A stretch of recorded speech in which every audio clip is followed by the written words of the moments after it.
Boa tarde.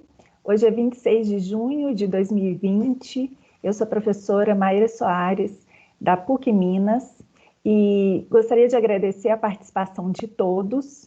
Iniciaremos agora o nosso webinar. Vou compartilhar com vocês uma tela.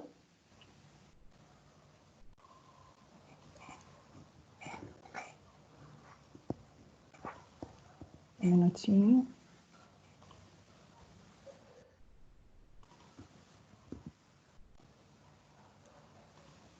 Josiel, está compartilhado? Está sim, pode continuar. Só coloca no modo apresentação para a gente. Iniciaremos então o webinar Leo Engineer Opinion, BIM e suas aplicações em siderurgia e mineração, que é uma iniciativa do PMKB e da PUC Minas. Vou falar um pouquinho sobre o que é o PMKB, que é um portal de conhecimento e experiência em gerenciamento de projetos no ar desde 2006, uma iniciativa de professores da pós-graduação que tinham por objetivo divulgar seus artigos e dos seus alunos. O Léo é o mascote do portal que vem conversando com especialistas de vários assuntos e fazendo encontros com a presença de moderadores e facilitadores para celebrar mais de 14 anos da base de conhecimento PMKB. Eu quero cumprimentar os meus alunos da pós-graduação de Engenharia de Orçamentos da PUC Minas, da disciplina BIM 5D. Para mais informações sobre a nossa pós-graduação, deixaremos um link lá no chat para quem se interessar. E eu tenho alguns avisos importantes. Gostaríamos de pedir que mantenham o vídeo e o áudio desligados. O debate acontecerá após as apresentações, mas gostaríamos que enviassem as dúvidas antes pelo chat para que possamos organizá-las. E ao final, para receber o certificado de participação, respondam um questionário de qualidade do evento, que também terá o link disponibilizado pelo chat. Eu passo a palavra, então, para o moderador Kleber Bastos e agradeço sua participação, e dos facilitadores Alex Souza e Marcelo Molica.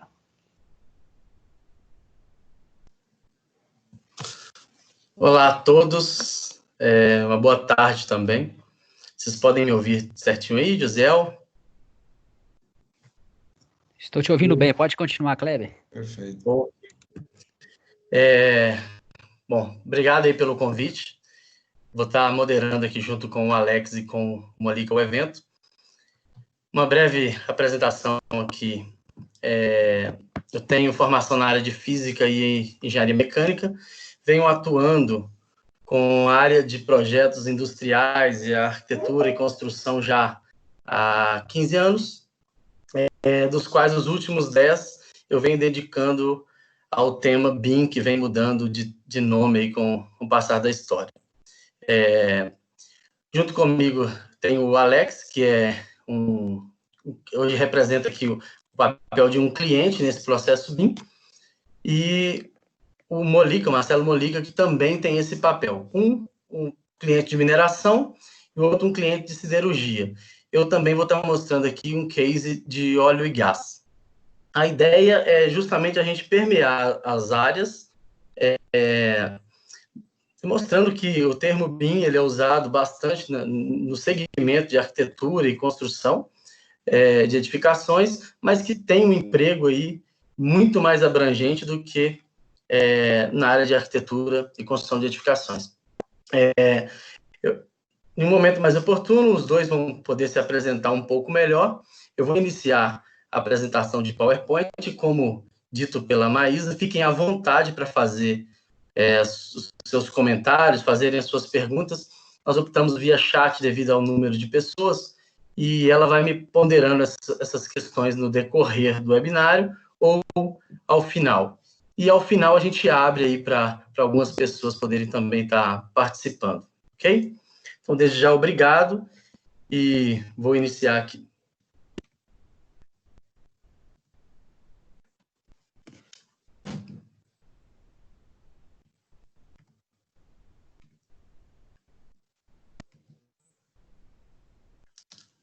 Bom, vocês podem ver minha tela?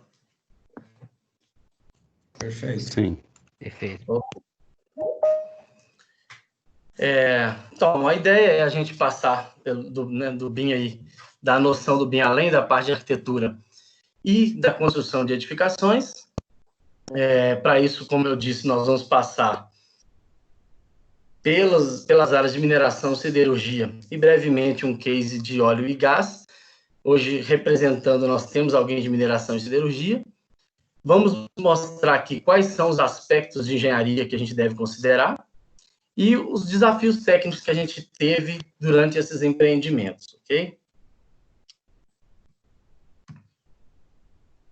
Bom, eu sou responsável pela área de engenharia digital na EPC Engenharia. Hoje eu tenho o cargo de diretor na EPC na área de engenharia digital.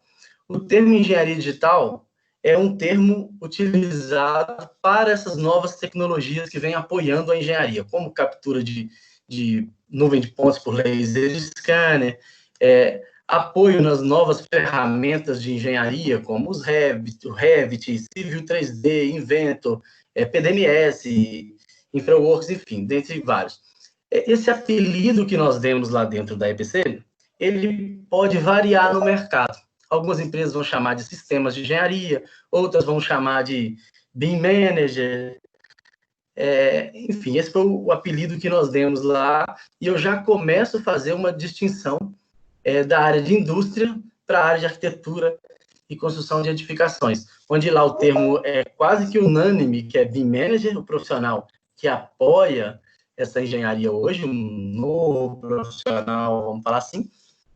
E na área de indústria, nós temos alguns apelidos que esses profissionais podem ter, como engenharia digital, automação de projetos, enfim. Na EPC nós chamamos de engenharia digital, ok? Bom, nós vamos falar aqui um pouquinho do conceito de BIM, vamos mostrar algumas vertentes, algumas soluções que nós temos que fazer para apoiar as ferramentas que são vendidas hoje no mercado, que são comercializadas, e depois nós entramos aqui em alguns cases, ok? Bom, a ideia não é a gente dar um seminário de BIM, e sim mostrar como ele está sendo usado dentro desses mercados que nós citamos. Então, eu separei apenas uma lâmina para a gente, pelo menos, colocar todo mundo no mesmo patamar. Nós temos aqui o conceito, que seria modelagem da informação da construção. Então, num processo em que nós utilizamos a metodologia BIM para gerir o nosso empreendimento, nós vamos dar ênfase na qualidade das informações e nós vamos trabalhar para que essas informações cheguem em tempo hábil e com credibilidade, confiabilidade em qualquer etapa do processo. Não mais vamos focar a nossa engenharia ou a nossa operação, manutenção, construção, ou, por que não, a desmobilização do empreendimento só em documentação. Nós vamos focar na construção da informação. Ou, melhor dizendo, nós temos que garantir que essa informação chegue com credibilidade e seja disponível em qualquer etapa do processo. E, para isso, nós temos algumas ferramentas que nos apoiam nesse modelo de gestão em BIM. Ok? Esses empreendimentos que nós vamos citar, todos foram feitos usando metodologia BIM, seja ela mais abrangente ou menos abrangente, mas todas tiveram o BIM como um foco de utilização. Só um minuto. Obrigado. Bom, essa área de engenharia digital, eu quis dar uma ênfase aqui, porque no processo de engenharia tradicional, nós não temos essa equipe que apoia a engenharia para a parte de tecnologias. E essa engenharia digital, ou BIM Manager, ele tem algumas funções específicas no projeto, que não são efetivamente fazer os desenhos, não efetivamente fazer os cálculos ou gerar ali a documentação de engenharia. Na parte de arquitetura e construção de edificações, ela fica muito focada, inclusive, na capacitação e implementação da tecnologia BIM, operação assistida, ou seja, como é que as pessoas estão usando as ferramentas no dia a dia, quais seriam as melhores práticas, quais as melhores bibliotecas a se utilizar, enfim, estaria mais ou menos nesse âmbito. Na parte de plant design, nós também temos essas atribuições e temos, inclusive, alguns softwares que são integrados, são desenvolvidos para aprimorar essas soluções, dos quais eu vou citar alguns aqui. A área de plant design subentende-se plantas industriais, tá? É um termo, inclusive, se não me engano, teve origem com a Autodesk, para a área de plantas industriais. Existe uma particularidade muito grande que é o processo. Os processos produtivos são muito diferentes de uma empresa para outra, e não temos essas diferenças no processo produtivo tão discrepantes na área de arquitetura e construção para edificações. Vou dar um exemplo básico. A área de óleo e gás tem o seu processo totalmente voltado para tubulações. As tubulações são a parte mais... é o coração do empreendimento. Já na área de mineração, principalmente hoje, a tendência à mineração a seco, principalmente em função das tragédias que acabaram acontecendo, não temos tantas tubulações, então o processo ele é muito a seco e a gente tem muita disciplina de mecânica como foco. Então, as ferramentas que apoiam esses dois processos são muito diferentes. Não adianta eu pegar o que está sendo usado em um e usar em outro. Então, a área de engenharia digital faz essa seleção e a entrega para a engenharia a melhor solução e discute, obviamente, com ela e dá todo o suporte para que isso aconteça. Eu já citei os treinamentos e a parte de automação de projetos, que a gente acaba desenvolvendo internamente alguns programas, aplicativos para apoiar essas plataformas. A professora Maíra está dizendo que meu áudio está ruim. Melhorou um pouco aí, Maíra? Tá tendo alguns cortes pequenos. Não sei se é a internet. É a internet. Eu vou trocar aqui, tá? Só um minuto. Tá, obrigada.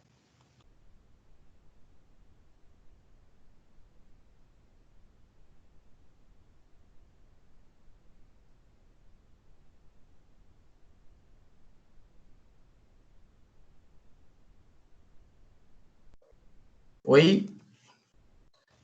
Oi? Estou de volta, tudo bem? Ótimo, tá melhor o áudio. Tá bom. Eu vou apresentar novamente. Obrigada. Obrigado, Maíra. Eu trouxe aqui um desenho para demonstrar que o BIM ele não fica apenas na parte da evolução do projeto ou da documentação. O que a gente vê hoje é uma utilização do BIM ou uma popularização muito maior do BIM nessas duas partes do processo, que seria a evolução do projeto e na extração da documentação. Mas o BIM, a metodologia BIM, nos prevê a utilização ou o reuso da informação em todo o ciclo, desde o planejamento, estudo de viabilidade, análise e simulação, até a minha operação e manutenção do empreendimento e, por que não, a renovação, demolição e aí por diante. No entanto, como essa é a etapa que mais se tem falado e mais se tem desenvolvido, e nós ainda estamos longe do ideal do ponto de vista de implementação das soluções BIM, os projetos que nós vamos citar também têm essas duas caixinhas aqui, vamos falar assim, como o ponto principal e aonde a gente desenvolveu bastante. Obviamente que os dados gerados nesse processo, eles podem ser reutilizados nos demais ciclos. No entanto, a gente tem uma dificuldade de fazer isso rodar na totalidade, porque hoje no Brasil a gente opera com muitos contratos. E aí é bom eu estar com 2 clientes me apoiando, e já vou espetá-los um pouquinho. É responsabilidade dos clientes fazer com que esse processo possa ser utilizado na totalidade.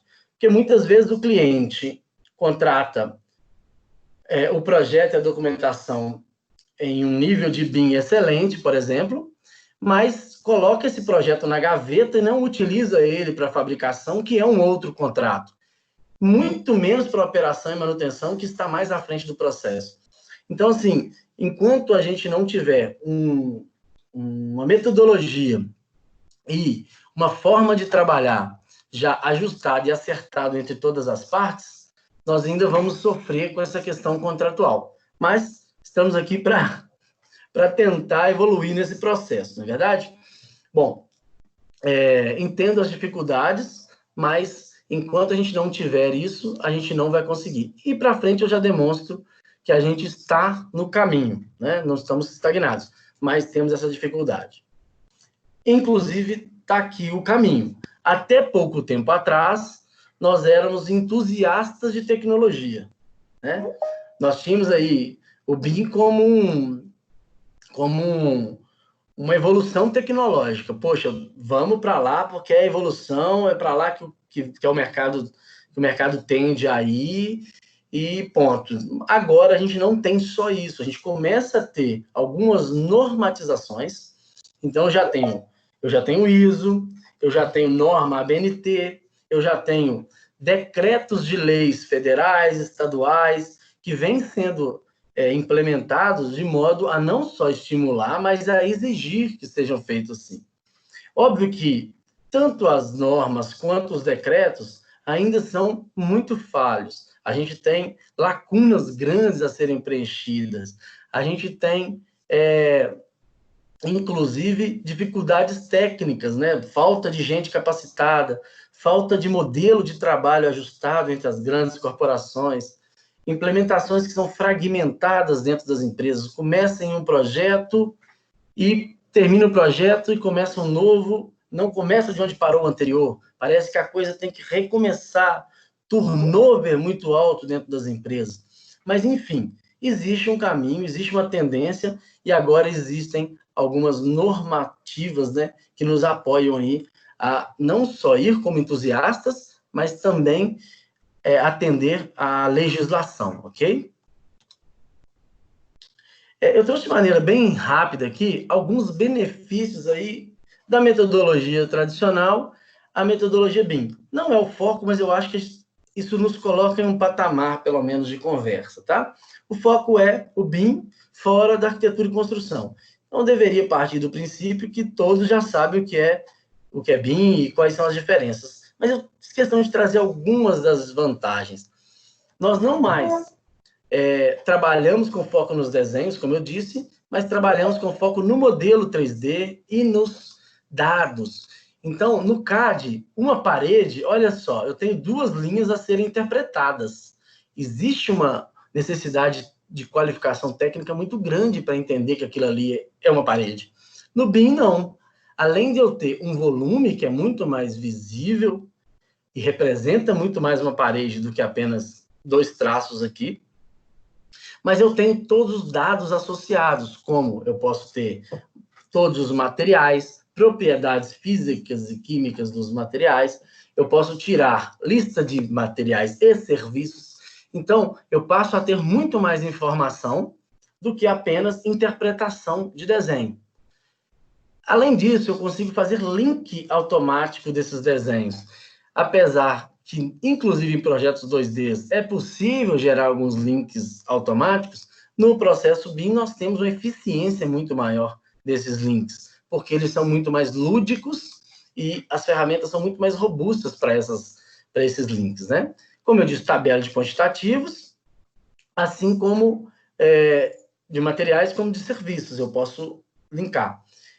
Eu posso referenciar meus desenhos aos modelos 3D, eu vou ter compras mais precisas, que eu quis chamar atenção, porque muitas vezes um projeto é feito para se levantar apenas o CAPEX. Quanto vai custar esse empreendimento? Se eu não tenho uma lista de materiais muito precisa, eu estou jogando todo o projeto por água abaixo. Num processo com o BIM, nós temos uma lista de compra muito mais confiável, o que gera uma informação de muito mais valor para o owner para a tomada de decisão. E continuo com a minha saída em desenho DWG. Isso é muito importante, porque a obra ainda não está preparada para receber um projeto em BIM, então eu entrego os desenhos em DWG ainda, e a obra continua tocando o projeto de maneira tradicional. Óbvio que a gente já tem alguns empreendimentos que estão sendo feitos usando tecnologia de modelo 3D, realidade virtual, realidade aumentada em obra. Mas não são os cases que nós trouxemos hoje para vocês. Okay? Inclusive, eu tenho um contrato na Gerdau, em Ouro Branco, em Pindamonhangaba, em São Paulo, em que o único escopo que eu tenho no contrato é o planejamento de obra 4D, que eu vou até mostrar o que é isso mais para frente, mas já dando um spoiler, esse modelo 3D é utilizado na gestão da obra. Então, mas se isso não for feito, eu mesmo assim continuo com a saída em DWG, o que viabiliza eu trabalhar uma etapa do processo usando ferramentas e tecnologias e processos BIM, e dali para frente o processo seguir de maneira tradicional. Nós trabalhamos aqui em algumas vertentes, nesses cases que eu estou trazendo para vocês. No pré-projeto, onde nós trouxemos tecnologia de escaneamento a laser e geração de nuvem de pontos para apoiar a modelagem 3D, nós atuamos na etapa da engenharia do projeto, onde nós fizemos aí todo o workflow de plataformas e de engenharia usando ferramentas e processos BIM, eu vou demonstrar um pouquinho para frente, e nós também utilizamos no pós-projeto, como eu disse para vocês, em simulação de cronograma e avanço físico-financeiro.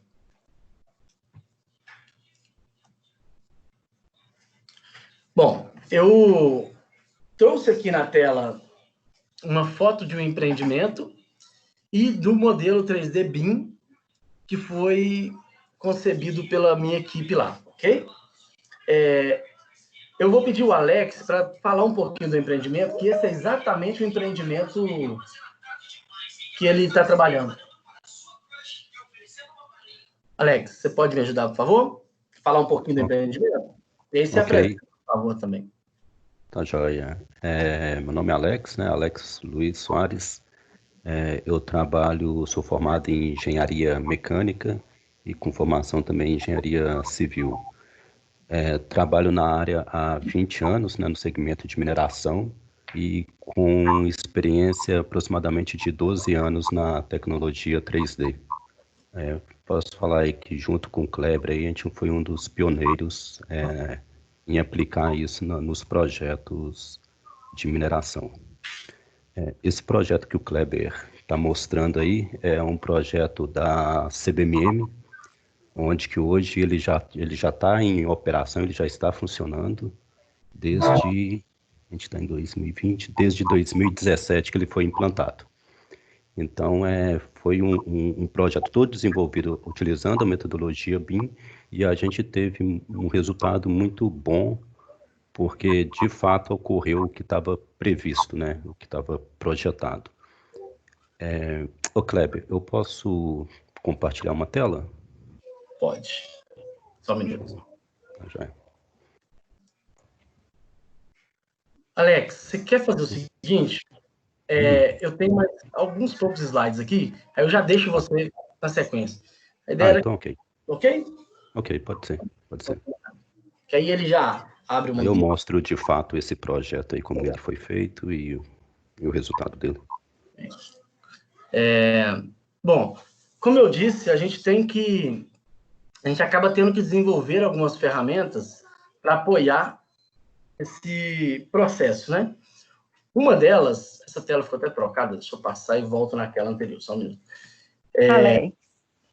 Alex, só um minutinho. Compartilha com a gente, por favor, a tela. Diz compartilhar ou O compartilhar? Alex, não, desculpa. O Kleber, né? Tá. Ela parou? Porque você tirou. Obrigada.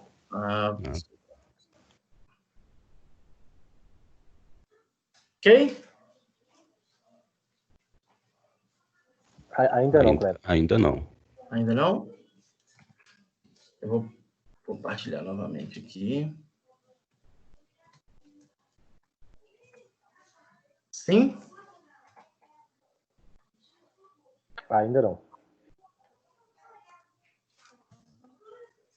Mas carregou, agora carregou. Para mim, carregou. Ok. Como eu disse anteriormente, se faz necessário um desenvolvimento de algumas aplicações que seriam acessórias desse projeto, né? Vamos pegar esse caso do Alex como exemplo. Nós temos aqui, nesse fluxograma de ferramentas de projeto, foram exatamente as ferramentas utilizadas no projeto que o Alex vai mostrar para a gente. Então, nós tivemos aqui, ó, na linha do meio, o fabricante principal de ferramentas era a Autodesk. Então, nós tivemos Civil 3D para a parte de infraestrutura, Inventor para mecânica, o Revit sendo usado para civil concreto, civil estrutura metálica, elétrica, instrumentação, arquitetura e instalações hidrossanitárias. E nós tivemos o Plant 3D com o PNID sendo utilizado para a parte de tubulação e processo. E o ReCap para a parte de captura de realidade, tratamento de nuvem de pontos, para a parte de Brownfield com levantamento as-built. No entanto, nós sentimos a necessidade de algumas ferramentas que apoiassem esse processo. E o que nós fizemos? Desenvolvemos, então, as ferramentas dentro de casa. Um exemplo delas é o Max. Nós tivemos o Max, que é para gestão de materiais. Outro, Max Folha de Dados, que é para gestão de folha de dados dos equipamentos. O Elos, que era para juntar esses modelos num ambiente único, juntar os dados, trabalhar esses dados. E o outro, Review Manager, que pegava todos os modelos 3D e gerava o review, que seria a consolidação, ou o modelo federado, depende do mercado, chama de um jeito diferente, mas, de uma maneira geral, ele junta todos os modelos do projeto e salva um arquivo único. Para você ter uma ideia, o Navisworks da Autodesk é a ferramenta indicada por eles para isso. Mas um projeto do porte desse que a gente mostrou aqui, ele deve ter gerado, em média, uns 300 modelos únicos. O que seriam modelos únicos? Um modelo de tubulação de elétrica para cada disciplina, para cada área da EAP, desculpa. Enfim, deve ter gerado em torno de uns 300. Quando a gente dava uma atualização no Navisworks, ele demorava em cerca de 48 horas para atualizar. Isso, no ambiente de projeto, é uma eternidade. Então, nós desenvolvemos uma ferramenta que gera o modelo em apenas 2h30, mais ou menos. A ferramenta faz isso dentro do Navisworks. Então, à medida que a gente foi identificando uma fraqueza, nós entramos com uma ferramenta, desenvolvemos uma ferramenta interna, e são investimentos caros para fazer isso, mas que se pagam, justifica. Inclusive, o Molica vai trazer um caso de sucesso mostrando números para a gente aqui, inclusive. O Max, como eu citei para vocês, é uma ferramenta de gestão de materiais. Eu fiz questão de citar essa em específico porque, como eu disse, o CAPEX é uma informação muito importante no projeto.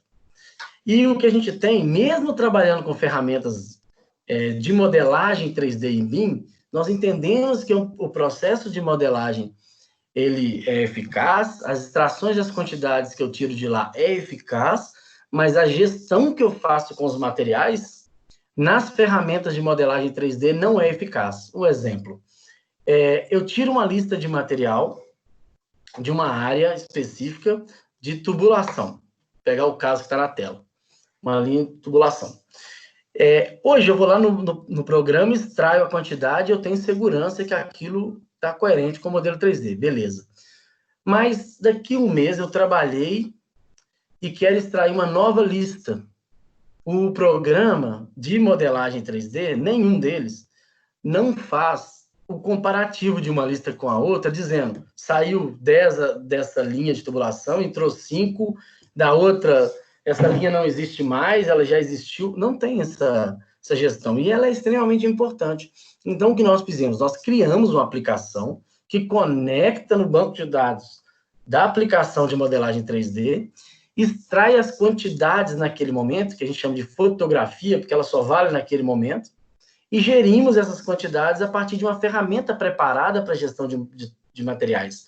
Onde dali eu trabalho com a questão de codificação com mais facilidade, eu tenho descritivos mais confiáveis, que não são digitados por um administrador de software 3D, ou BIM Manager, que seja, ele é gerido por uma equipe de materiais que conhece a fundo materiais, e não tem digitação de textos. Aqui é uma concatenação de campos que formam o texto.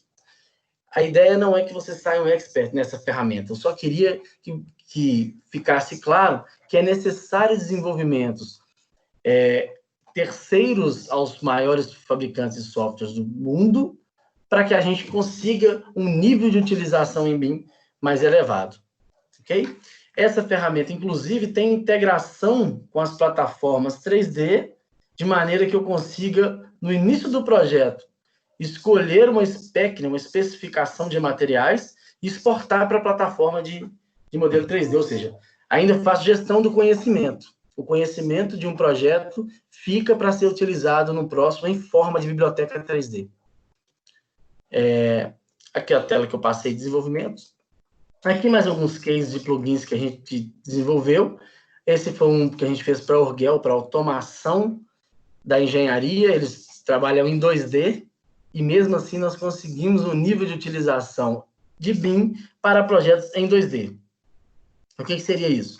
Eles tinham muitas atividades manuais, inserção de blocos no CAD, eles usam não é nem CAD, é o G-StarCAD, é um CAD genérico lá. A gente acabou desenvolvendo para as duas soluções.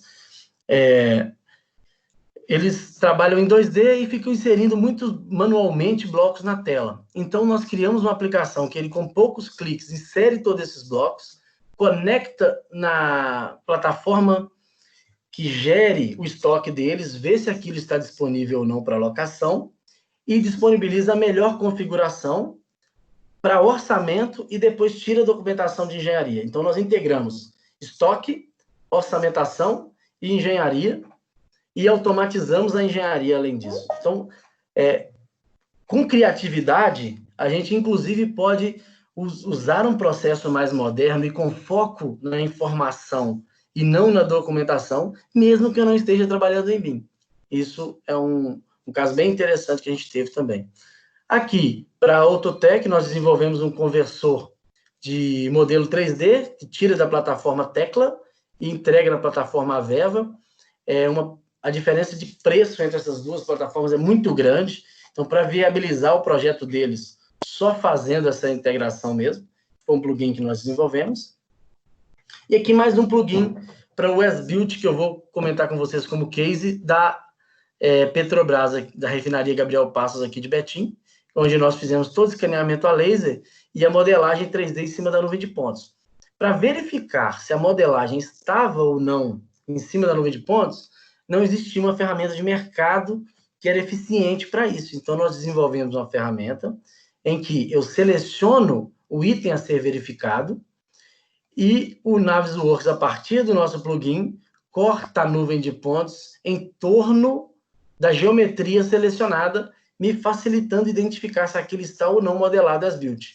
Isso aqui trouxe uma qualidade ou uma credibilidade na qualidade do trabalho muito maior do que a gente tinha antes, além de reduzir homem-hora na verificação desses projetos.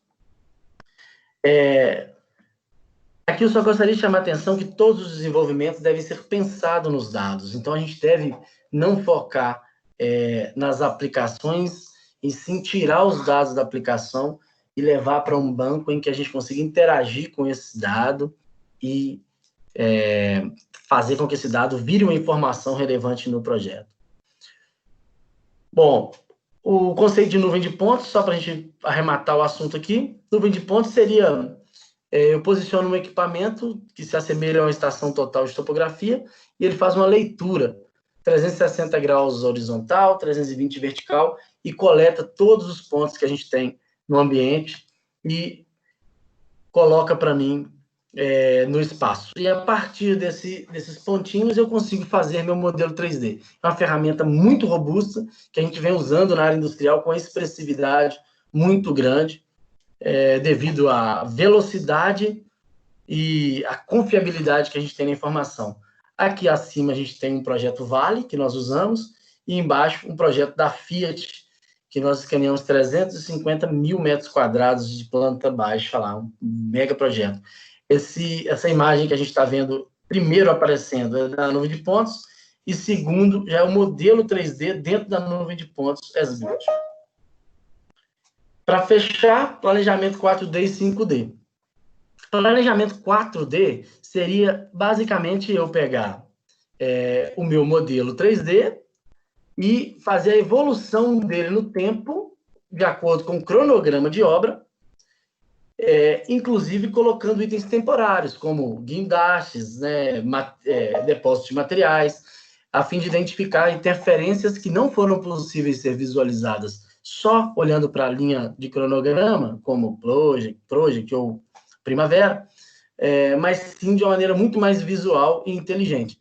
Nós estamos tendo resultados muito interessantes nesse projeto da Gerdau, que é o maior que a gente já fez de cronograma de obra, e realmente a gente pega várias inconsistências que só se vê visualmente, que na linha base de cronograma você não teria tanta facilidade.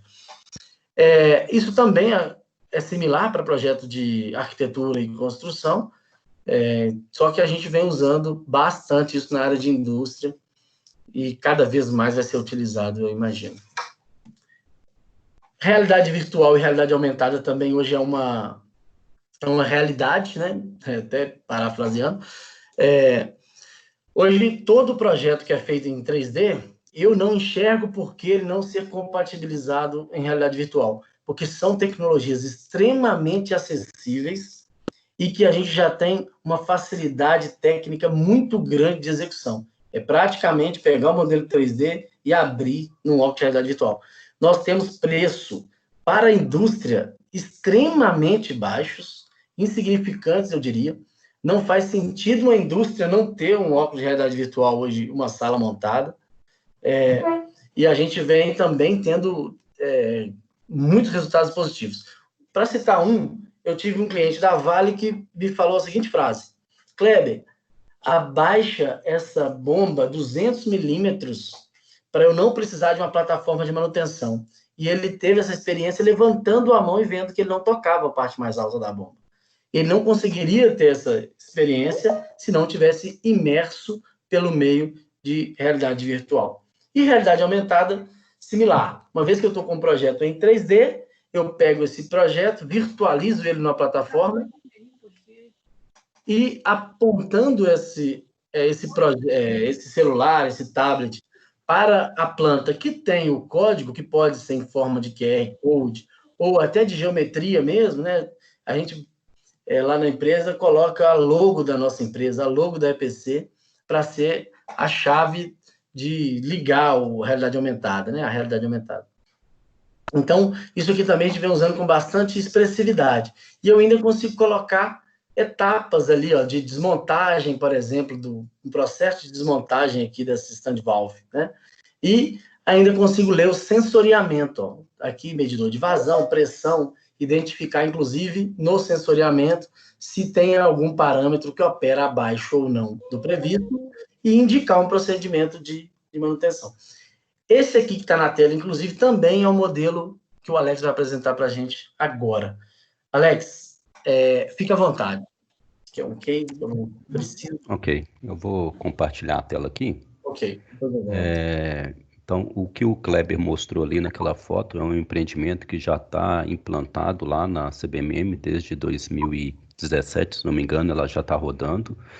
Então, além dos benefícios que o Kleber está falando na parte de engenharia mesmo, dos engenheiros da empresa de projetista, ela é enorme, traz inúmeros benefícios para a área de projeto. E para nós, como cliente, o que importa também para a gente, além do desenvolvimento do projeto como um todo, é a implantação desse projeto. O projeto está lá de fato, ele está implantado. O Kleber comentou referente à assertividade na parte de orçamento, isso é muito importante porque a gente tem que ter uma ideia do valor desse empreendimento e a metodologia BIM traz recursos que isso é muito mais assertivo agora do que antes. Então isso é uma das grandes vantagens para nós como cliente.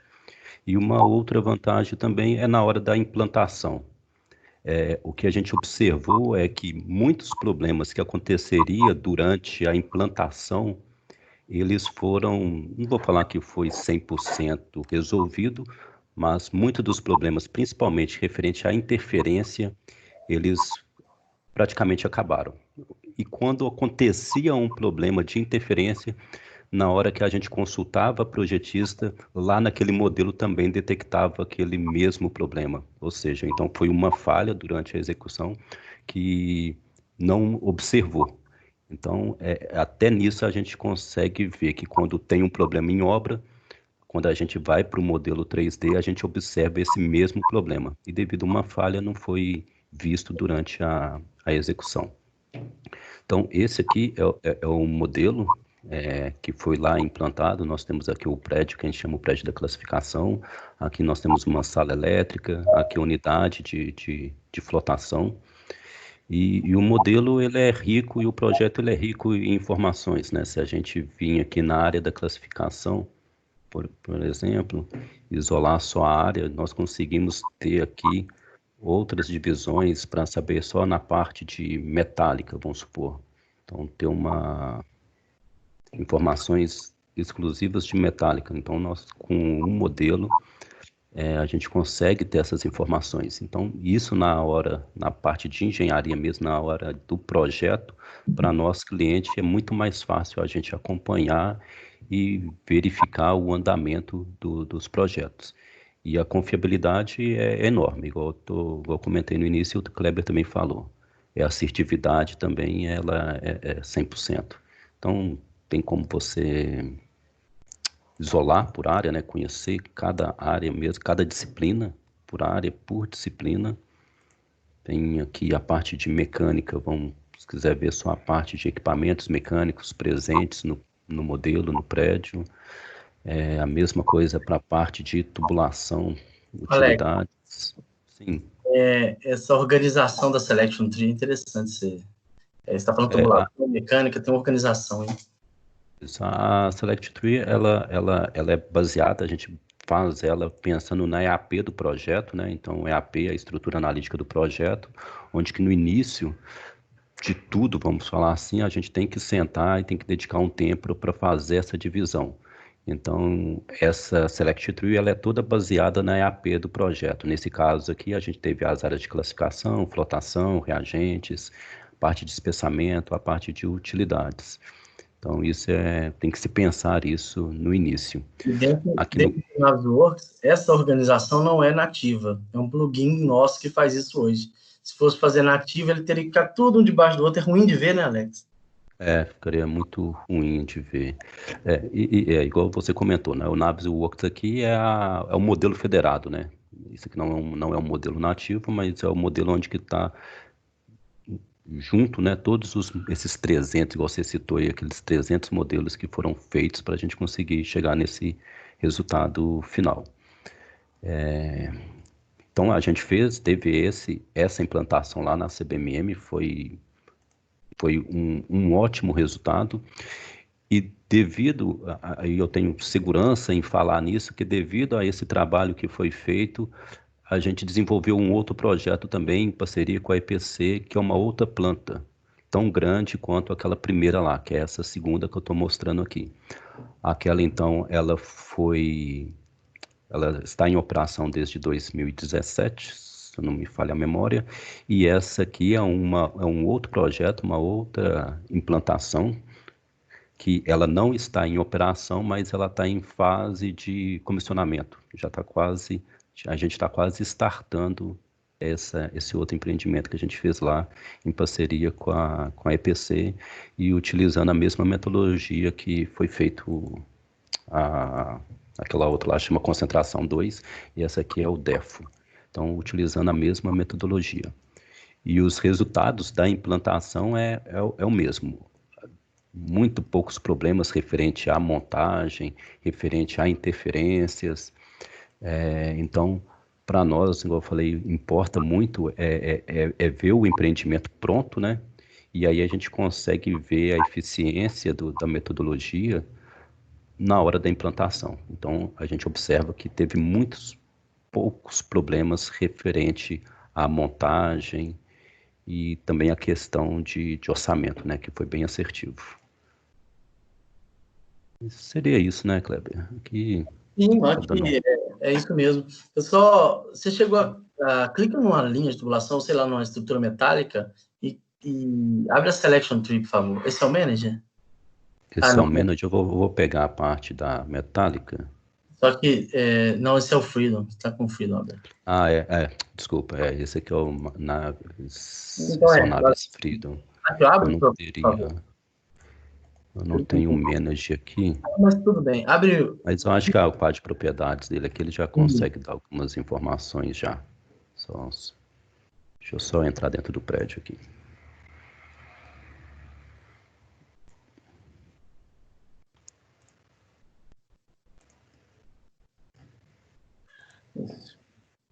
Então, percebam que a gente tem um modelo que tem informações, não é só geometria, né? Aí eu tenho propriedades físicas, limite de escoamento desse material, eu posso pegar esse material e integrar com a plataforma de cálculo, por exemplo, para fazer dimensionamento, fazer o volta para cá, óbvio que no meio do caminho sempre tem uma pedra, isso não é tão óbvio assim, não é tão simples, mas é factível. Então, isso que é interessante, ele mostrou bastante volumes, né?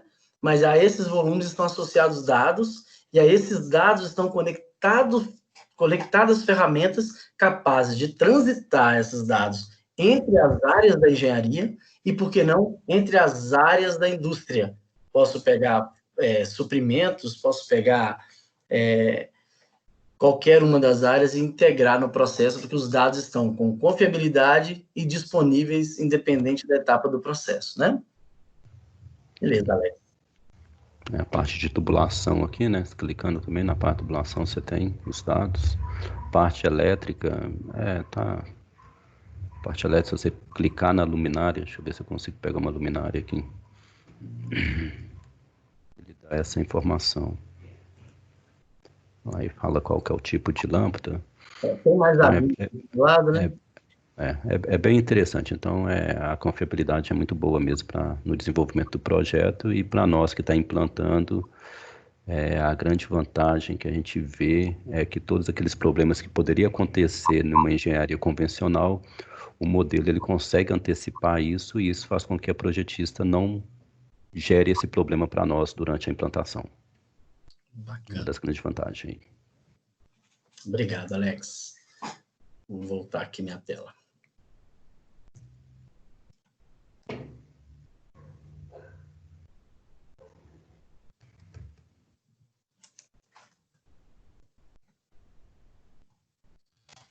Desculpa que eu passei para frente aqui. Aqui eu estou com alguns cases que eu gostaria de compartilhar com vocês. Esse aqui. Um deles é o da Gerdau de Ouro Branco, que foi um empreendimento de siderurgia que nós fizemos todo em metodologia BIM, onde, nesse caso, foi utilizada a plataforma da Aveva, que é o PDMS, hoje chamado de E3D, que foi utilizado como o projeto, como plataforma principal, né, nesse projeto, e foi um caso de sucesso extremo para a projetista, para a montadora e para o cliente final. Nós fomos contratados pela montadora, que era a UTC no caso. Nós tivemos pico nesse projeto, se não me engano, de 120 pessoas, e manteve o pico por uns 4 meses, foi um projeto de 11 meses. E um sucesso, a gente tinha obra caminhando em alguns momentos a 15 dias da engenharia. Então, erros nesse projeto era gravíssimo, porque eu já entregava o documento e daqui a pouco estava construindo na obra. Se a gente não tivesse usado uma metodologia tão moderna e robusta como de metodologia BIM para uso de plataformas e gestão de um empreendimento em BIM, certamente nós não teríamos os mesmos resultados. Esse empreendimento, está até errado o número aqui, eu peço desculpa para vocês, que ele foi uma cópia que eu fiz do próximo slide aqui, mas foi da ordem de 16 milhões de engenharia, só de engenharia, tá? Esse aqui é o da Regap, Refinaria Gabriel Passos, aqui de Betim, onde nós escaneamos, foi um projeto de 7 anos do As-Built, extremamente complexo, escaneamos toda a unidade de processo da Regap e modelamos em 3D também usando o PDMS, que é a plataforma padrão de projetos 3D da Petrobras. Esse empreendimento, a engenharia de As-Built, apenas fase As-Built, né, porque é uma planta rodando, foi da ordem de 8 milhões e 400 mil reais. Aqui um exemplo, nós escaneamos toda a área, isso é uma nuvem de pontos gerada a partir de um laser scanner, modelamos e locamos esse modelo em cima da nuvem de pontos, ou modelamos direto em cima da nuvem de pontos, de modo a ter um modelo que seja exato ao As-Built. A partir daí, nós temos uma planta, né, atualizada, uma documentação de engenharia atualizada, e todos os projetos que são feitos de lá para cá, já não é fornecido documento de engenharia em 2D para atualização. Não somente, né? A Petrobras já entrega a planta em 3D, As-Built, inteligente. Se eu clico na tubulação, no equipamento, eu tenho os mesmos efeitos que o Alex mostrou anteriormente. E tenho também a documentação de engenharia que está totalmente extraída de uma plataforma 3D. Não tem edição. Nós não editamos nada na Petrobras lá. Então, você passa a ter um ativo muito mais moderno para gerir, né? Agora eu quero chamar aí o Marcelo Molica.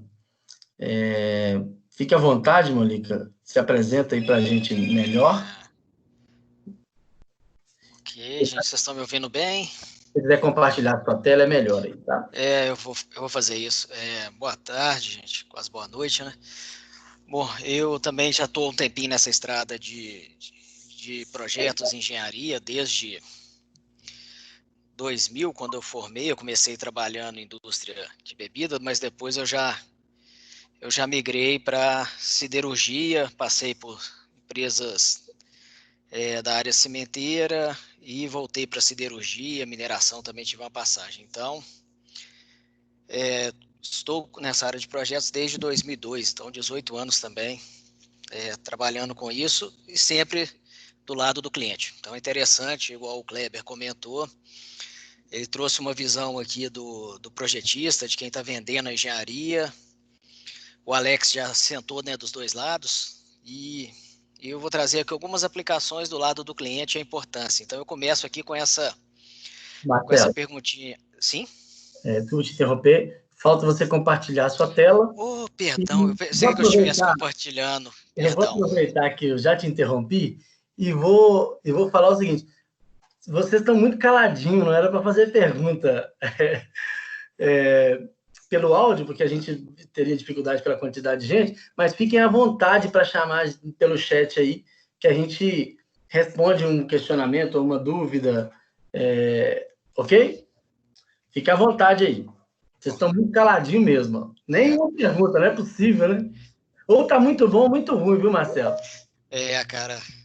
Bom, espero que a parte muito boa comece agora, né? Porque eu vou falar não, tá? Mas estou brincando, gente. Para mim está sendo ótimo aqui a experiência. Vocês estão enxergando a minha tela? Sim. Ok. Então, eu vou começar com essa pergunta aqui, instigando, né? Quem não gostaria no seu projeto aí de economizar R$500 mil? Isso aqui foi antes dessa crise toda. Alguém falou. Gente, esse é um projeto real, ele está em implantação. Antes da crise, ele era para terminar no final desse ano, mas nós postergamos para o ano que vem. É uma instalação dentro da usina Barreiro, da Valorec aqui em Belo Horizonte. É uma instalação para ajustagem de barras. Então, qual que é o processo? Eu vou ser bem breve aqui para entrar na explicação de como nós conseguimos economizar esses R$500 mil. A gente recebe barras de uma outra unidade do grupo, são essas barras aqui que podem ser de diâmetro 180 ou 270 milímetros, de comprimento 12 metros, e nós temos que ajustá-las ou cortá-las para alimentar no próximo processo, que é a laminação de tubos, em comprimentos que vão variar aí desde 750 milímetros até 5.000. E para isso nós estamos fazendo uma instalação toda automatizada, com equipamentos de processo bem modernos. Então aqui é uma outra vista dessa instalação. Então nós vamos ter 3 serras de metal duro de alta produtividade, que a gente vê aqui, e uma série que a gente chama de motorrolos, né, que são equipamentos para transportar essas barras já cortadas, né, a gente chama de bloco, até o forno que está aqui dentro desse prédio. Então nós usamos uma ferramenta, né, nós fizemos o modelamento 3D, porque nós já tínhamos o projeto, porque a nossa empresa roda há mais de 50 anos, então a gente já tem aquele projeto que é padrão, que a gente vem usando, mas aqui a gente iria usar, como vocês viram, uma grande quantidade daquele componente. Então, usando aí ferramentas de modelagem 3D, nós modelamos o conjunto, modelamos cada componente, a base desse motorrolo, a estrutura na qual ele vai montada, e pasmem, conseguimos, com esse trabalho, reduzir o peso total aí da construção dessa parte do projeto em 18 toneladas e meia. Só para dar uma ideia, cada quilo de fabricação desse tipo de equipamento vai custar aí em torno de R$25. Então a gente chega aproximadamente R$500 mil de economia usando ferramentas que não são complexas. Foi um modelamento 3D e depois o cálculo dentro da mesma ferramenta. E aqui a gente pode ver já o equipamento fabricado, estocado para ser montado. Então, com uma aplicação muito simples, com menos aí de um mês de trabalho, nós conseguimos um ganho muito grande. Então, esse é um exemplo aí de uma ferramenta que está dentro da metodologia BIM, sendo aplicada vamos falar que é um projeto pequeno, mas em aplicações menores. Não precisa ser um projeto inteiro igual o Alex mostrou. Então, existem outras aplicações. Um outro case também, usando algumas ferramentas, que eu queria trazer, é sobre a verificação de integridade estrutural de um prédio da nossa unidade de mineração. Nós da engenharia fomos acionados porque esse prédio estava apresentando uma vibração excessiva.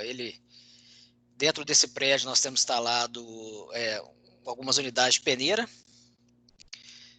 e chega para a gente, né, a solicitação que o prédio está vibrando, que a condição está muito crítica, começam a trincar ali os elementos de ligação, e o prédio estava correndo sério risco aí de colapsar. Então, numa avaliação, a primeira avaliação, abordagem, nós vamos procurar o projeto. E a gente não tinha esse projeto nos nossos arquivos. Então, nós precisamos fazer um levantamento de campo para modelar esse prédio. Então, nós fizemos o escaneamento laser, né, a nuvem de pontos. Fizemos o modelamento da estrutura metálica aqui.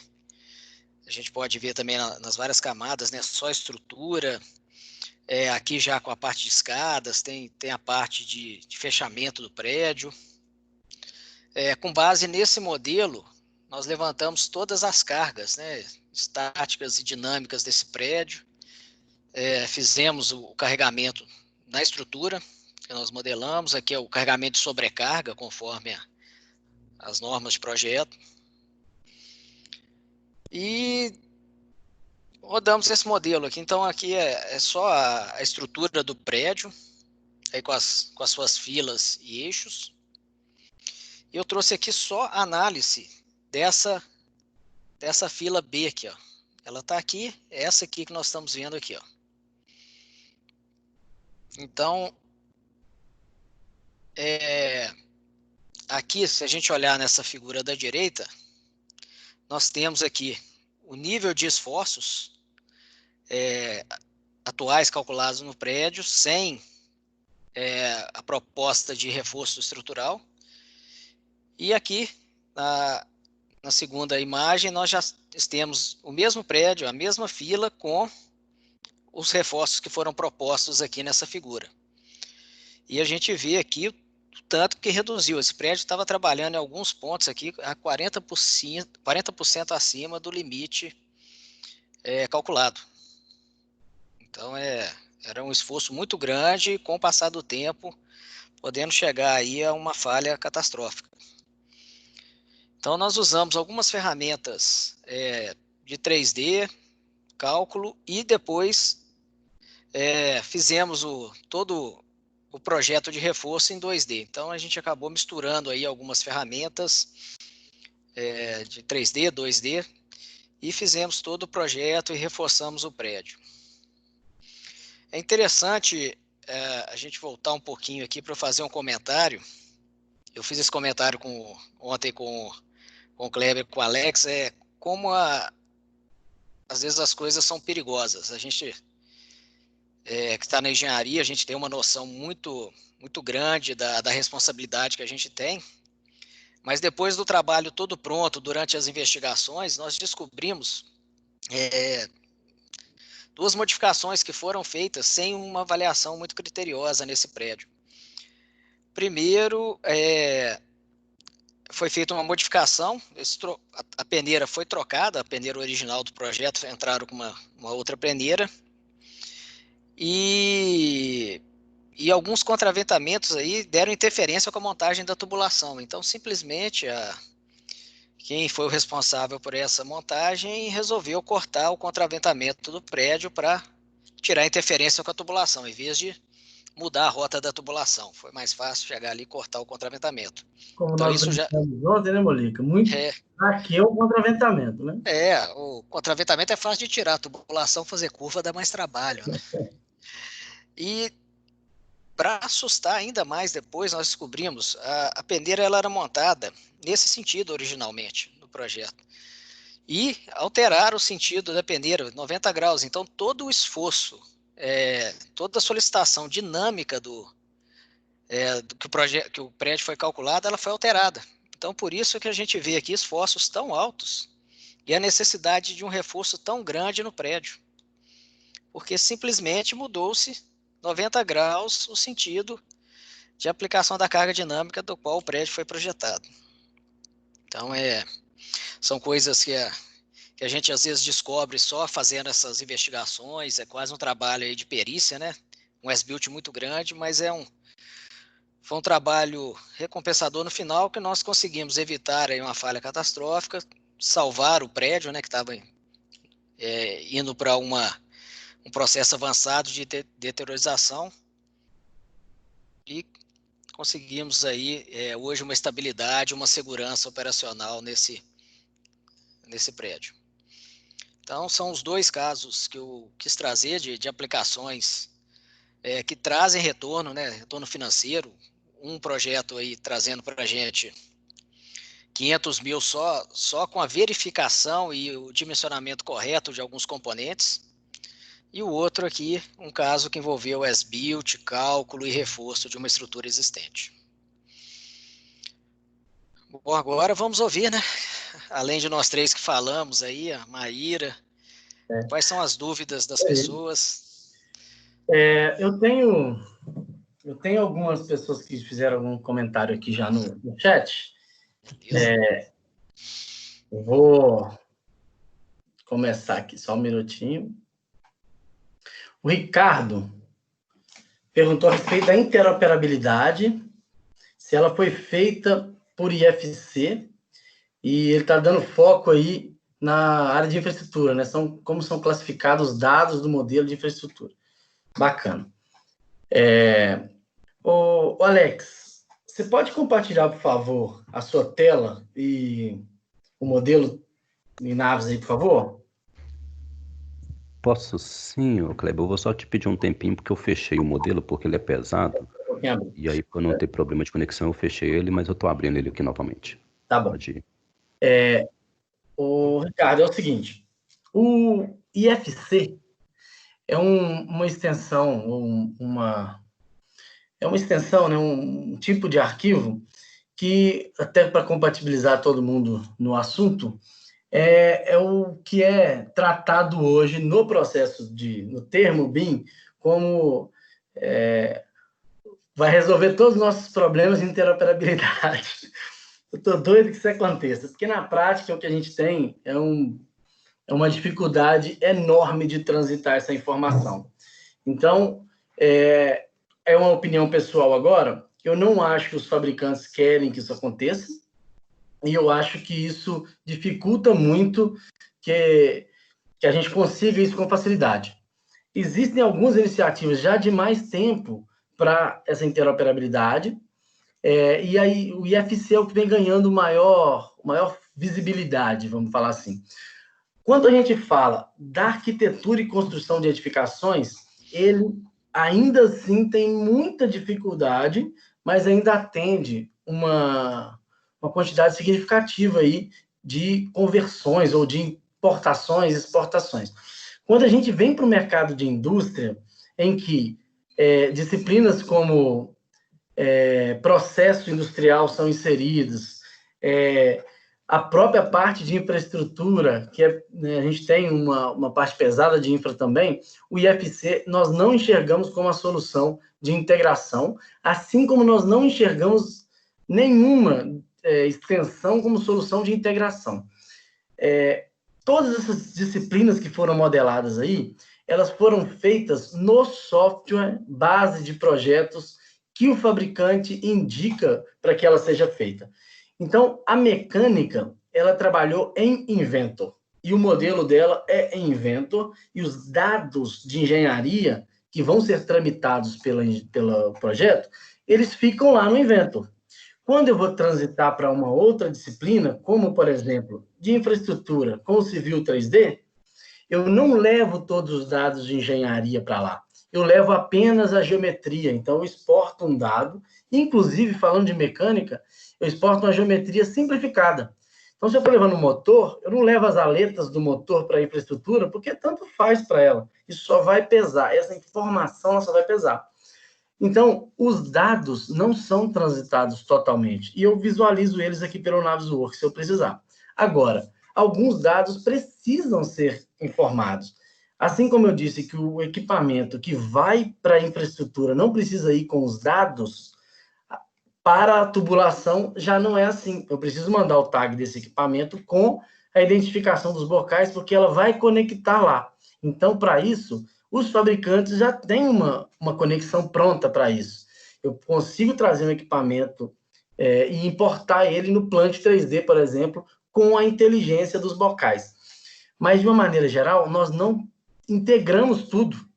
A parte de infraestrutura, que a gente usa bastante o civil, para empreendimentos industriais, ela é subutilizada, até eu diria, porque a gente tem grandes platôs e alguns acessos. Então, se eu comparar com a infraestrutura de rodovias, eu não tenho obras de artes normalmente, ou se eu tenho, são muito pequenas, são casos mais atípicos. E aí, nós pegamos esses documentos do Civil 3D e exportamos, assim como eu fiz de mecânica para o civil, eu levo uma geometria simplificada para as demais disciplinas, e para o Navisworks a gente traz a informação mais completa possível do civil. O Alex mesmo está com um modelo de concreto na tela, né? Esse modelo, ele veio da ferramenta nativa que foi modelado. Não tem uma exportação aí no caso do Navisworks, que é um integrador. Agora, se esse modelo fosse mandado para uma outra disciplina em um outro software, base de projeto, que a gente fala, que são softwares de modelagem 3D, aí sim eu me preocuparia com o nível de detalhamento, tanto de modelo 3D, quanto de informação. Sendo um pouquinho mais acadêmico, tanto para o LOD, né, Level of Detail, quanto para o LOI, para o Level of Information. Nesse caso, a gente define qual é o nível de informação que vai transitar entre as disciplinas, e nós não temos a expectativa de levar tudo. Deixa o terreno, por favor, Alex. Ok, Ricardo? Se ficou alguma dúvida, fica à vontade para perguntar aí. Tem mais uma aqui, que é o seguinte. O Hugo, vou precisar da sua ajuda também, Alex, enquanto você separa o civil. Que o Hugo pergunta aqui se a gente usou algum tipo de ferramenta para a parte de orçamentação. Vai pensando aí que a gente melhora.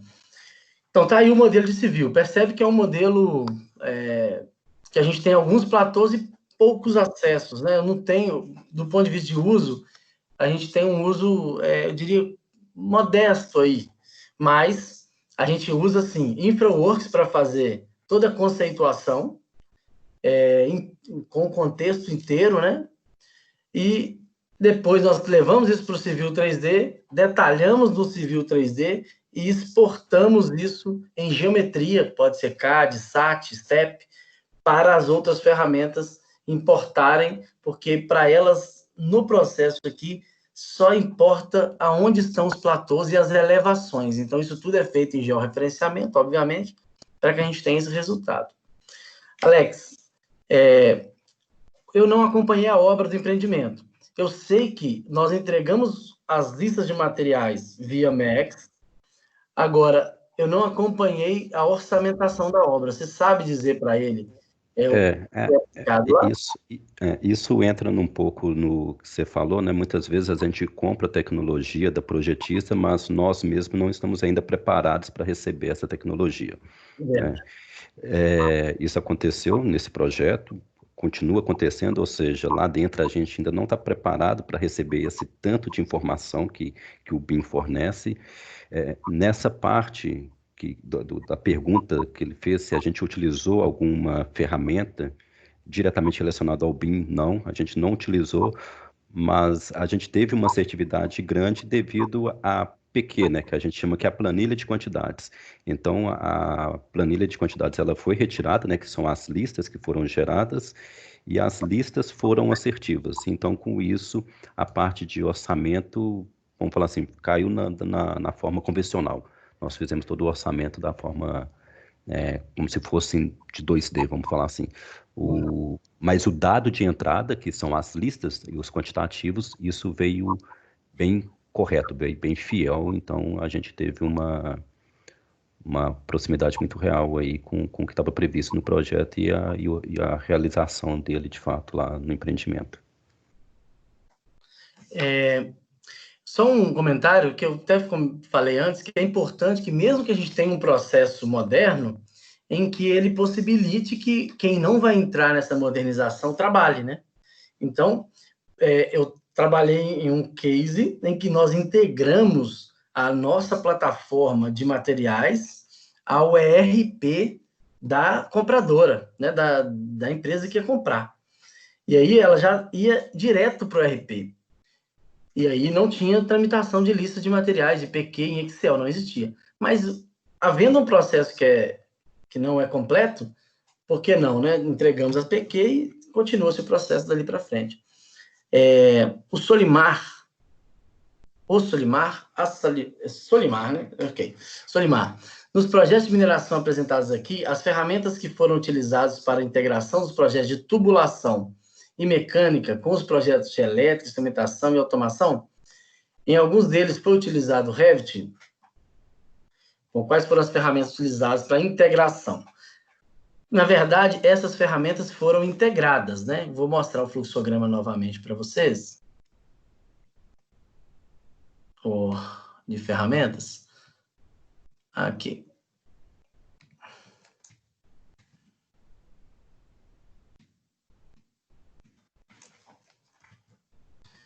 Apareceu aí? Alex, vocês estão vendo aí? Apareceu. Okay. Sim, apareceu. Então, percebe que essas ferramentas elas são conectadas via um intermediário que nós criamos aqui, ó, o Elos. Mas esse Elos, o que ele faz basicamente é pegar o arquivo de Inventor e disponibilizar na pasta que esses caras precisam ver, tá? Então, o Inventor exporta uma extensão que o Revit enxerga. Às vezes não é a melhor extensão que eu vou mandar para o Plant 3D. Então, existe uma seleção da extensão que está saindo e essa ferramenta de cá importa arquivo. Se eu não tivesse essa ferramenta intermediando, tranquilo, também é possível fazer. Um pouquinho mais burocrático, mas eu consigo exportar e importar essa informação aqui. Lembrando que, neste caso, a gente acaba tramitando mais geometrias do que dados. O Navisworks foi a ferramenta de integração disso no âmbito gerenciamento de projeto 3D. Mas se faz necessário, no micro, nas sub-áreas, eu enxergar uma disciplina e enxergar outra aqui, né? Você perguntou se foi utilizado o Revit. Foi utilizado o Revit em várias disciplinas, como eu citei. Elétrica, instrumentação, arquitetura, concreto, metálica e instalações hidrossanitárias. Entre os Revits, maravilha, né? Eu estou na mesma extensão, a gente faz um link ali mais nativo, tranquilo. Mas entre as outras, a gente lia o arquivo exportado e tudo bem. A gente trabalhava com o LOD. Qual o nível de detalhamento eu quero enxergar? E é muito tranquilo isso, porque percebam que a mecânica faz um detalhamento extremo lá. E não necessariamente a tubulação quer ver tudo. Basicamente, o que ela quer ver é o equipamento, as alturas de base e bocais. Se o equipamento é todo detalhado ou não, para ela não importa. O desenho de tubulação sai com uma geometria mais simplificada da tubulação, do equipamento, e com a tubulação extremamente detalhada. Já, por sua vez, o inventor, ou a mecânica, detalha extremamente o equipamento, e se ela precisar representar a tubulação, ela representa num nível de informação também pequeno, porque não é a disciplina foco dela. Então, assim, nós não usamos uma ferramenta mágica que resolveu o problema todo, não. Nós resolvemos com ferramenta e processo. Mapeamos as melhores saídas de cada ferramenta e combinamos com qual seria a melhor entrada para a outra e colocamos uma ferramenta no meio aqui própria só para gerir isso, para não ficar um pouco desumano, ok? Basicamente é isso. Kleber, vale ressaltar, né? Se você quiser saber esse nível, assim, se você precisar entrar mais a fundo no equipamento propriamente dito, vamos falar de mecânica, aí você tem que consultar o modelo nativo da onde que ele saiu, no caso, o inventor, né? Então, lá que vai ter essa informação bem detalhada. O que o Kleber falou, mas na hora que a gente está olhando um arranjo como um todo, não tem necessidade da gente levar toda essa informação para o modelo, porque não é o objetivo ali, é saber dele. Então, eu acho que quando quiser chegar a um detalhamento melhor, o ideal é você abrir a ferramenta nativa, onde que ele foi elaborado, que lá vai ter a inteligência lá nele. Exatamente. O Alexandre França, consultor, está indicando para você, Malika, a utilização de sensores de tecnologia Lohan. Depois você conversa com ele aí. Vou procurar sim, obrigado. E vou conversar com a nossa turma da Mina. A gente está fazendo um projeto grande agora também lá de ampliação. Obrigado aí pela dica. Beleza. O Tiago Queiroz, se não me engano, é o meu Tiago lá, hein, Tiago? Que trabalha comigo lá. Boa noite. Qual o desafio para capacitar e encontrar mão de obra qualificada para operar essas novas ferramentas BIM? Realmente, a gente tem Já te respondo, Maíra. A gente tem uma certa dificuldade no mercado. Então, o que as grandes corporações ou as grandes empresas de projeto e de engenharia fazem? Elas mantêm um núcleo capaz de replicar esse conhecimento interno. Então, hoje, a gente não espera encontrar essa demanda pronta no mercado, até porque nós implantamos processos tão robustos que essas pessoas só vão encontrar dentro da corporação. Por mais que ela fez um treinamento lá de operar um software, para hora que ela entre dentro da corporação, ela tem que ser devidamente capacitada para que ela saiba utilizar, inclusive porque até o ambiente de trabalho dela, às vezes, não é igual. A gente modifica a área de trabalho, né? Coloca vários botões, várias customizações que a pessoa vai trabalhar ali. Ou ela está acostumada a trabalhar sozinha e ela agora está no ambiente corporativo, ela tem que publicar a informação dela, receber de outros. Então, normalmente, a gente capacita interno. Existem, obviamente, empresas especializadas em consultoria e treinamento. E aí, quando a demanda aumenta, a gente chama essas empresas e, com o apoio deles, a gente capacita o restante do pessoal. A Maíra me perguntou aqui se foi feita classificação Omniclass segundo norma. Na verdade, a classificação ficou por conta da CBMM, não saiu da projetista, justamente porque nós não entramos na etapa de orçamentação. Ok, Maíra? Não sei se eu respondi sua pergunta. Building Smart tem desenvolvido o esquema de dados para IFC 4.1 e 5, que considera alguns tipos de infraestrutura. Eu não sei se eu estou contextualizado com o termo Build Smart que você falou, mas, como eu disse, para os itens, para IFC, nós não estamos tratando como o salvador da nossa pátria. Então, nós nem tramitamos IFC no projeto, ok? Nós não trabalhamos com extensão que promete integrar 100%. Nós não confiamos nisso ainda. Deixa eu até melhorar, para vocês terem uma ideia da gravidade disso. Nós pegamos um plugin de um fabricante de software no projeto da Gerdau de Ouro Branco, e o fabricante do galpão, um mega galpão, um laminador lá. Enfim, nós pegamos, isso foi feito em tecla. O fabricante do PDMS, a Veva, falou, tá aqui o plugin, pode importar que o galpão vai ficar bonito lá. Quando nós importamos, várias estruturas não obedeceram à dimensão real que foi projetada no tecla. Elas mudaram simplesmente o tamanho. E quando isso acontece, nos gera um problema muito grave. Porque aonde eu poderia, por exemplo, apoiar uma tubulação, eu estou apoiando e, na verdade, não é aquilo, a estrutura é menor ou é maior. Ou a gente considera aquela informação como base de cálculo para suportação e a estrutura não é aquela. Então, quando gera descredibilidade, nós abortamos, nós não seguimos. Ou tem credibilidade o processo, ou a gente não usa. E a gente hoje não confia, não tem credibilidade ainda no processo de exportação e integração IFC, ok? Mais alguém quer fazer alguma ponderação? Algum de vocês? Alguém tem mais algum questionamento? Que a gente também já são 18h30 aqui. O Kleber, não sei se você respondeu a Daniela. Daniela. Verdade. Teve um questionamento da Daniela.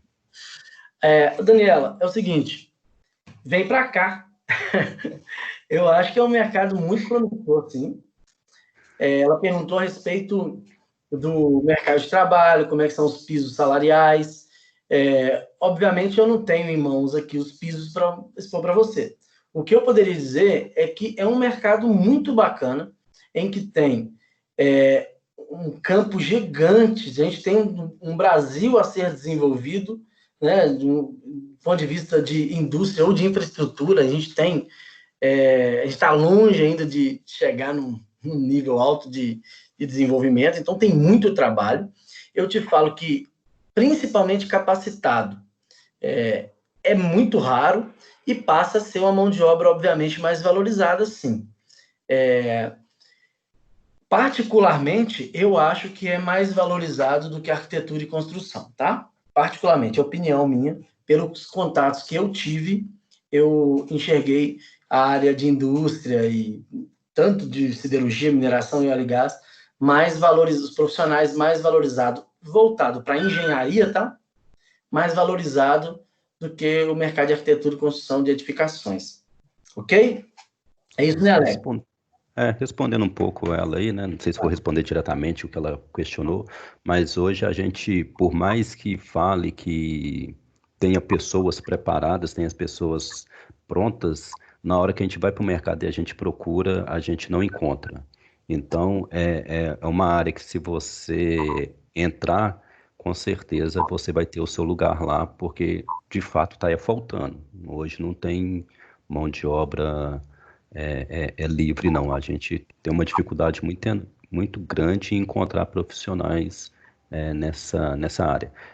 Tem um problema que sempre a gente pede com experiência, né? A gente sempre faz uma solicitação de experiência e aí acaba não dando oportunidade para quem está começando, mas tem que arrumar um jeitinho de entrar. Tem como, nem que seja através de um estágio, um passo de cada vez, que eu quero dizer, né? Querer já começar aprendendo mesmo, porque daqui a um tempo vai ter a experiência que a gente solicita e o mercado tá bom.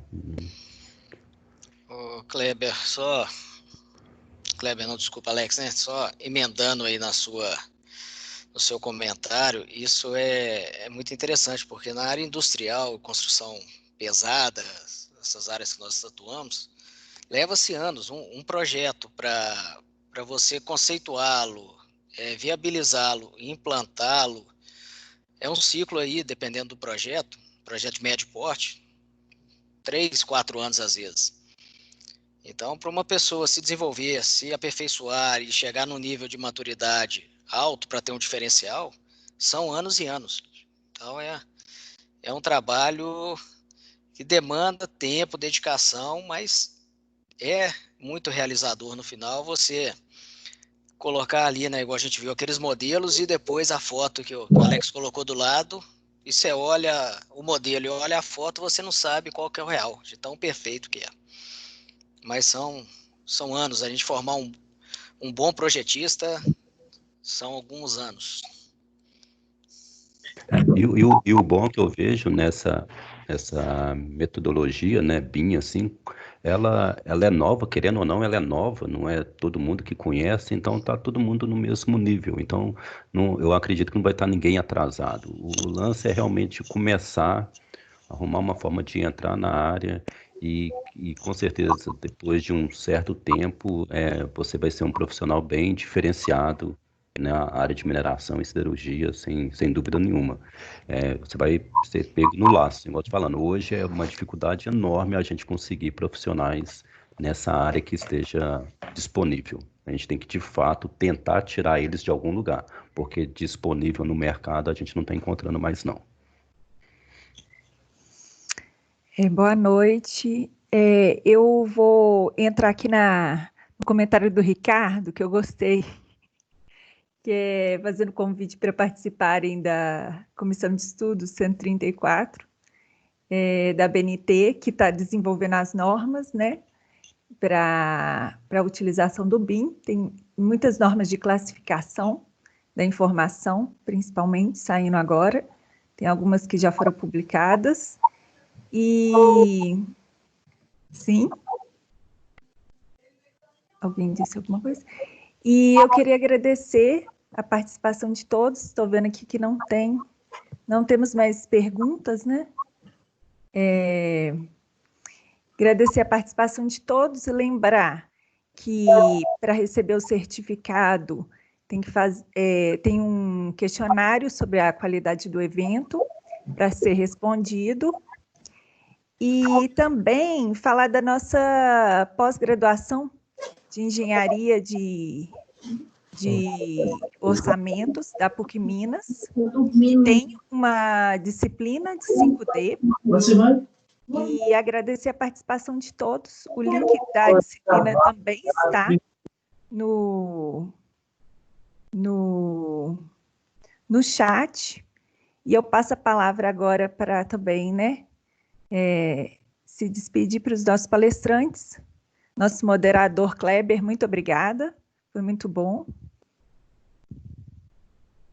Pessoal, obrigado eu aí, tá? Estou à disposição aí, deixei meu e-mail no chat também, se alguém quiser, fica à vontade lá, tá? Alex. Ok, obrigado aí pelo convite e a gente está à disposição, qualquer dúvida pode entrar em contato aí pelo e-mail. Obrigado ao Alex também, ao Marcelo Molica pela presença e participação. Foi um prazer, eu também coloquei meu contato aí no chat, quem precisar, quiser tirar alguma dúvida, trocar alguma ideia, sintam-se à vontade. Então, me despeço de todos e desejamos uma boa noite, então. Boa noite. Boa noite. Obrigado, Maia. Gente. Obrigado. Obrigado.